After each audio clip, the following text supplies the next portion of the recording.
1 minute.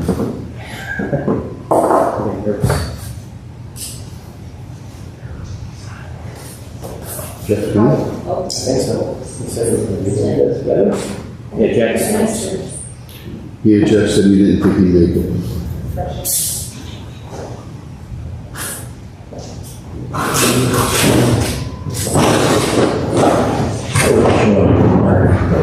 Oh boy, need somebody to go off.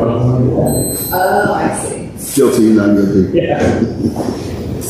Look at that, dramatic entrance right at the moment. Yeah, I know. He asked if they really appreciate it. Don't know if there's somebody.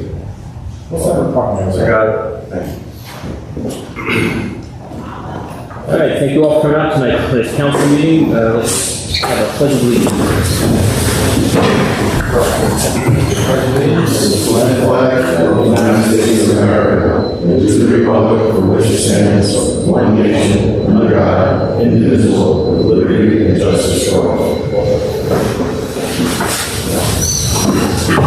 Good evening, ladies and gentlemen. This meeting is now called to order. In line with the Borough Chief Wright's long-standing policy of open government and in compliance with the Open Public Meetings Act, I wish to advise you that adequate notice of this regularly scheduled meeting was sent to the Asbury Park Press and local newspapers on January 10th, 2023. In each instance, the date, time, and location of this meeting were provided in the notice. This meeting is open to the public.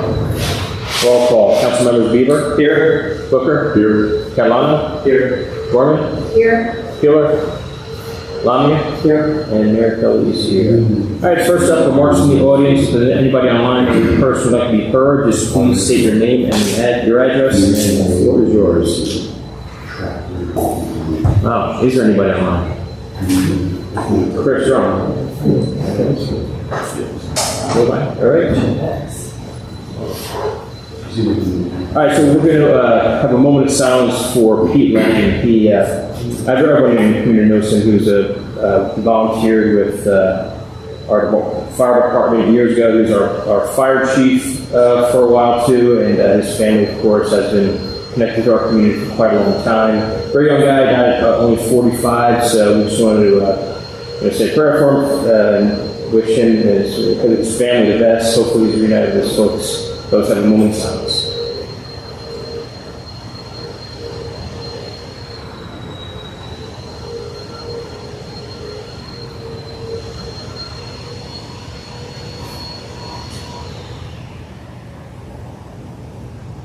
All right, thank you, everybody.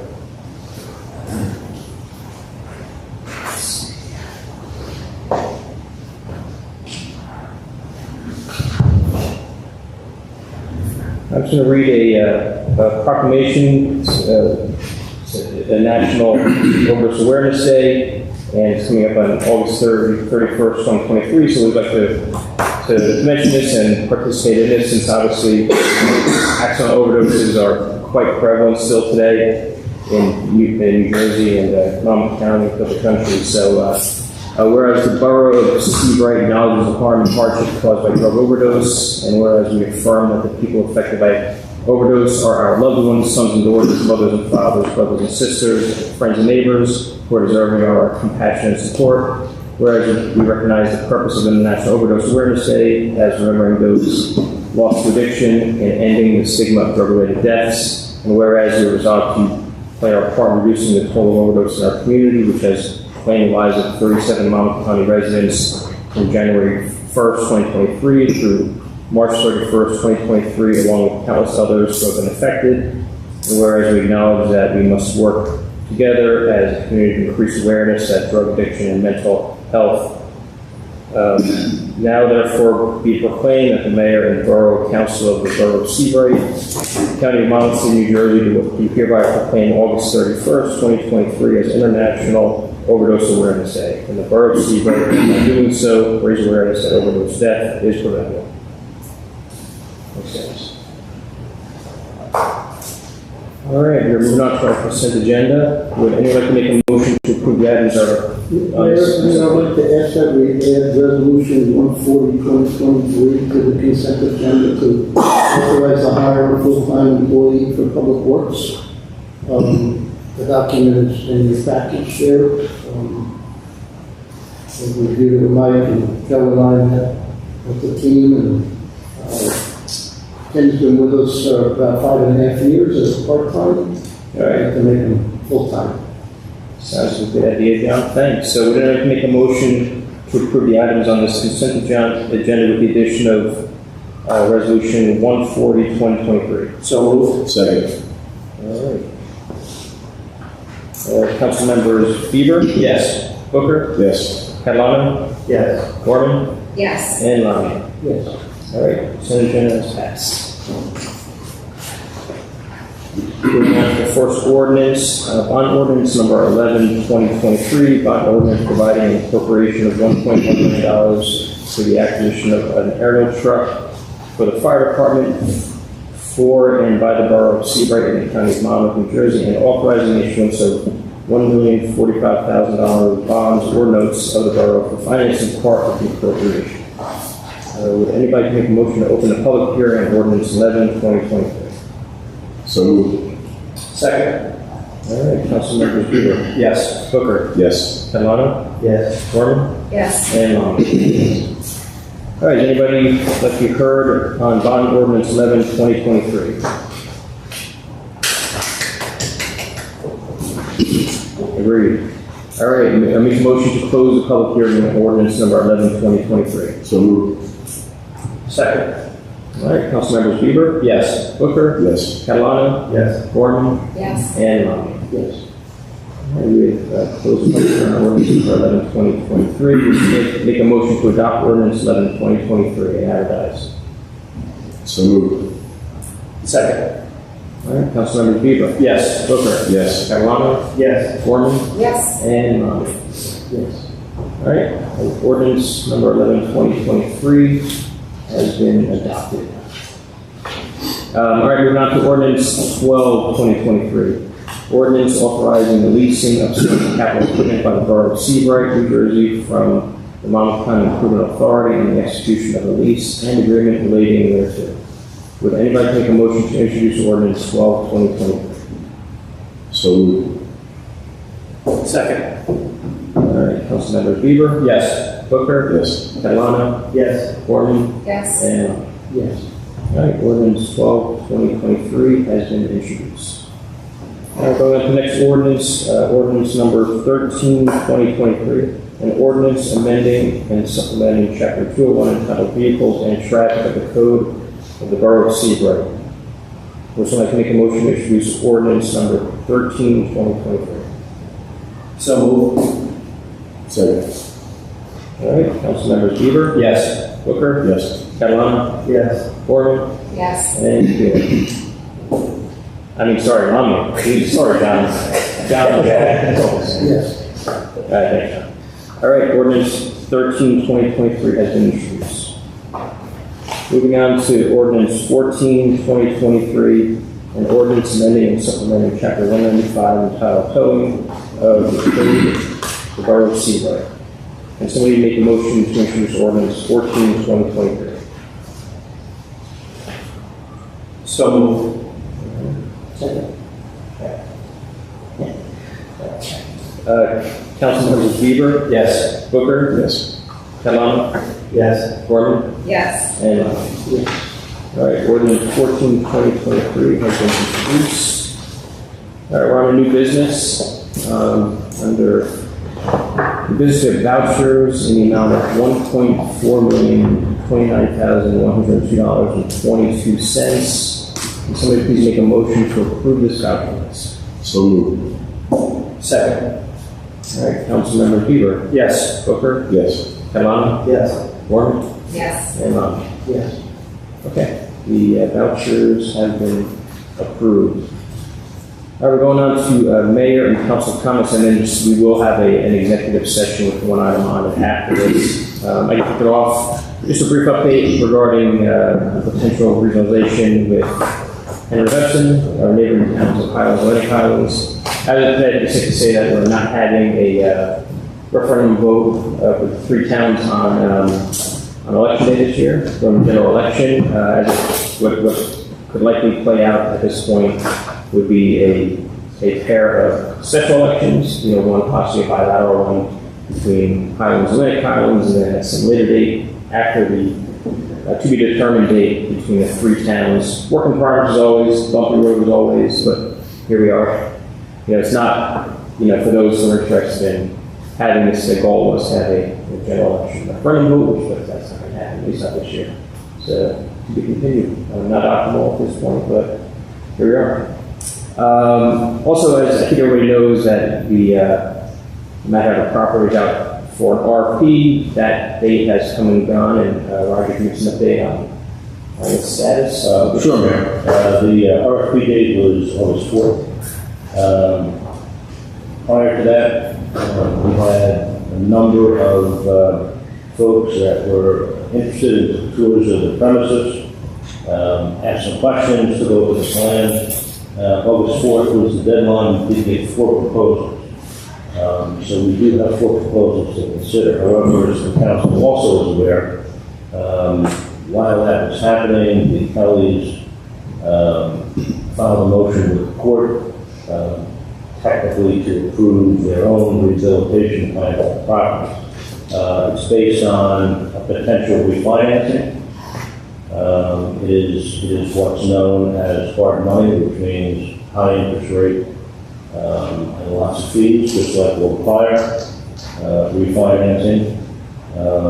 They have, and the position that I took on behalf of the borough was that their motion was premature because there was no real compelling evidence that there was going to be a refinancing. And moreover, the EDA had to subordinate its loan to the new financing. That was one of the conditions of this potential new financing. So they have formally asked the EDA to do that. The EDA's response was to ask for quite a number of items of information for the EDA's due diligence before they would make a decision on whether to subordinate. That process is still ongoing. They're still waiting for the Kellys to produce some of the due diligence information that the EDA wants. So I spoke to them today. I still have not received everything that they've asked for, so they're still waiting. In the meantime, the motion is being held by the court, and the RFPs we'll sort of take a look at, but there's no sense in really pursuing those until we know what happens with this new refinancing. So I guess the good news is that this refinancing does not come through, does not fall, and it falls apart. We've got some people that are interested that we can start negotiating on. So that's some measure of progress, but we're still held up on the refi side. If they don't, Roger, if they do not get the EDA to subordinate the mortgage, what would be our next step? Our next step would be to seriously talk to the proposers, decide who had the best ability to make the project work, and then we would sit down with the EDA and with the Kellys, and we would try to put together a final deal. It may involve the Kellys as well, but have the proposer that the borough chooses be the lead on the redevelopment project. Because again, the EDA would have to subordinate to the proposer too. So the EDA, by the way, was very interested and pleased to know that we've gotten 4 proposals. What is the proposed process by which these proposers at the appropriate time are to be evaluated? What's the process there? Under the RFP, they're supposed to be initially reviewed by Joe and the mayor and myself. We'll make some recommendations to the council. Council will give us some direction as to which one that they'd like to pursue, and then we'll sit down probably with more than one. I think we have a couple of potentially pretty strong, and we'll try to work out something that makes sense in terms of getting that property finished. We had 4 RFPs submitted. 3 were to do the exact thing that Matt Hatter wanted, a bar restaurant. One was a condominium situation.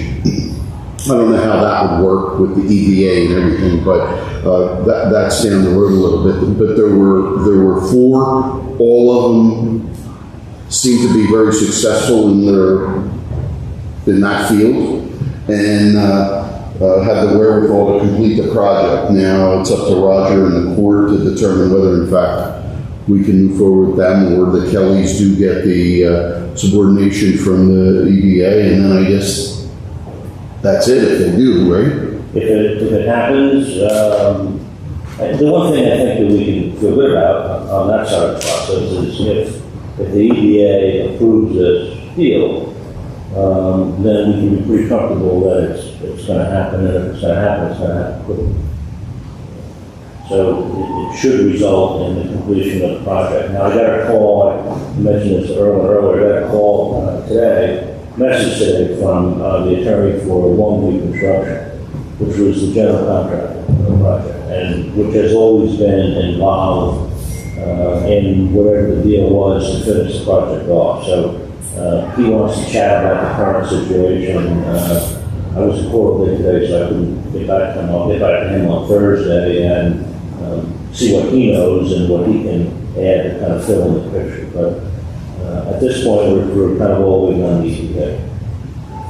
Is there, I'm curious, we've had a lot of issues with Kelly's stops and starts, and there's money, there's not money, there's never money, right? So how can we ensure, maybe we have a process for this, but how can we ensure that these proposers that we're talking to have the necessary resources, which is to be able to do the kind of work that they're proposing? I'm not sure what tools we have at our disposal to be able to determine their loan fees.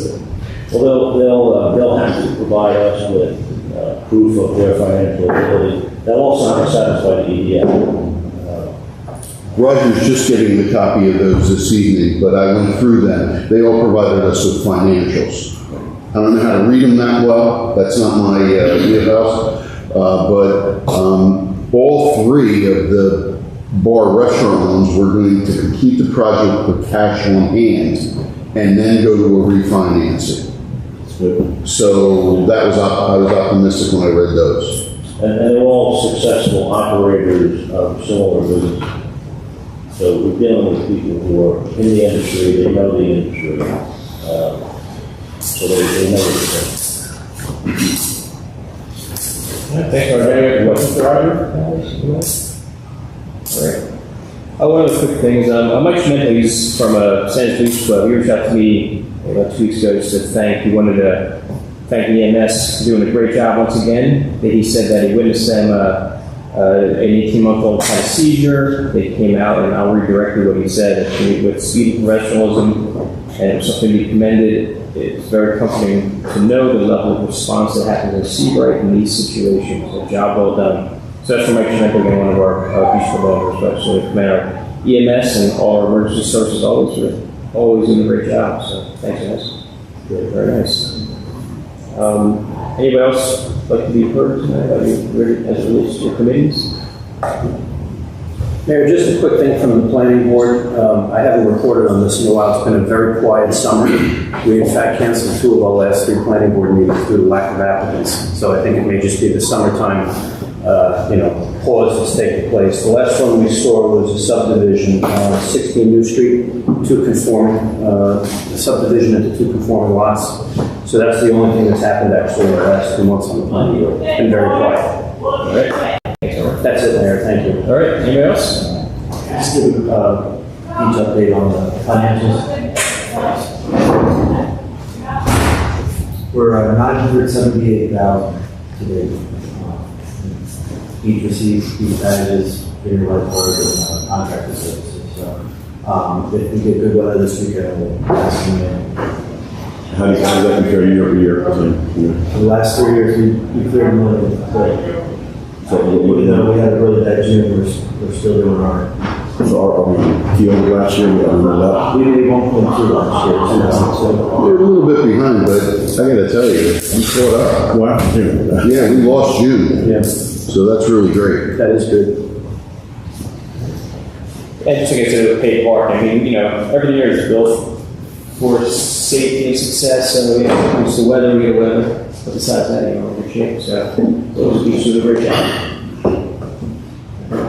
We just had the farmer's market, second day, first 2 weeks. So today was better than last Tuesday, and we're going to hopefully continue that trend. And as I've spoken to everyone, I've spoken to all the vendors, the stores, they're great. They really are. They're very happy to be here. If anyone has any feedback, recommendations, thoughts, please send them our way. Because all we want to do is bring value to the community. So.